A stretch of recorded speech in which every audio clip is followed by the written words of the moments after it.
गरमा गरम चाय। सो म चाहिँ पानी बोतल लिएर जानु लागेको अब खेत, किनभने खेतलाहरू आइपुग्नु भइसकेको छ नि त। आज चाहिँ हाम्रो धान कटाइ सुरु भइसकेको छ। सुरु पनि के भन्नु, एकै दिन लाग्छ काट्नु पनि रोप्नु पनि। र उहाँहरू चाहिँ हुनुहुन्छ आजको हाम्रो खेतला।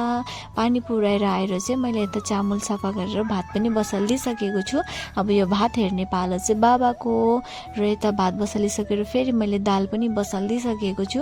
र यता चाहिँ भात पनि भर्सिसकेको छ। बाबा चाहिँ एकदमै छिट्टो हुनुहुन्छ नि त काम गर्नुमा, त्यही भएर भात पनि भर्सिसक्यो। र यता चाहिँ दालमा पानी कम्ती भएर हेर्नुहोस् न, सबै दालै चिप्किरहेको छ। र यता चाहिँ मैले मसलाहरू पनि सबै रेडी गरिसकेको छु र प्याजहरू पनि सबै काटेर रेडी। र यता मैले चाहिँ दाल झान्नुको लागि प्याज अनि लसुनको पेस्ट फ्राई गर्दै थिएँ भने यता पापड पनि फ्राई गरिसकेको थिएँ र मैले दाल पनि झानिसकेँ। र बाबाले चाहिँ साग पनि फ्राई गर्नुपर्छ भन्नुभयो र यता बर्मे साग टिप्नु थाल्नुभयो। र यतातिर छ धनियाँ, लसुन, पत्ताकोबी, राई साग, आलु, मुला सागहरू। योपालि चाहिँ हाम्रो बगानमा यति नै। र मैले चाहिँ गरमा गरम चाय बनाएर खेततिर लागेँ खेतलाको लागि। र मैले चाहिँ लगेर सबैजनालाई दिएँ। र यता भाउजूले चाहिँ अखर फुटाएर खानुहुँदै थियो भने मैले पनि खाएँ। र घरमा आएर म चाहिँ यता फेरि साग बनाउनु थालिसकेको छु।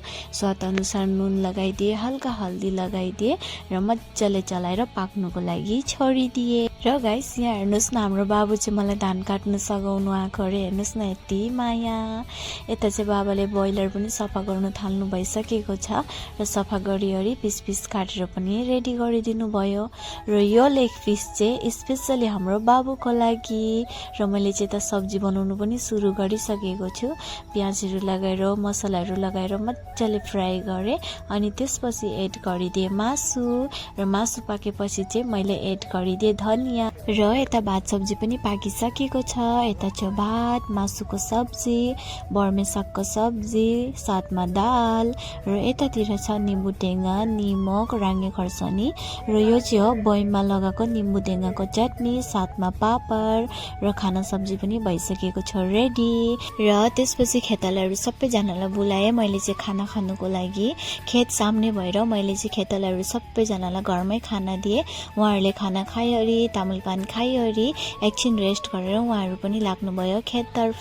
त्यसपछि म पनि खाना खाइवरी, बर्तन धुलाइवरी म पनि लागेँ खेततर्फ धान काट्नुको लागि। र उहाँ चाहिँ हुनुहुन्छ हाम्रो भाउजू। र भाउजूले चाहिँ जुइनो कसरी बनाउनु पर्छ भनेर यहाँ देखाउनु हुँदैछ। हजुरहरूले चाहिँ जुइनो बनाउनु जान्नु हुँदैन भने यहाँनिर हेरेर सिक्नुहोस् है त। र हाँस्दै बात गर्दै धान पनि काटिसक्यौँ। आजको लागि यति नै, बाइ बाइ।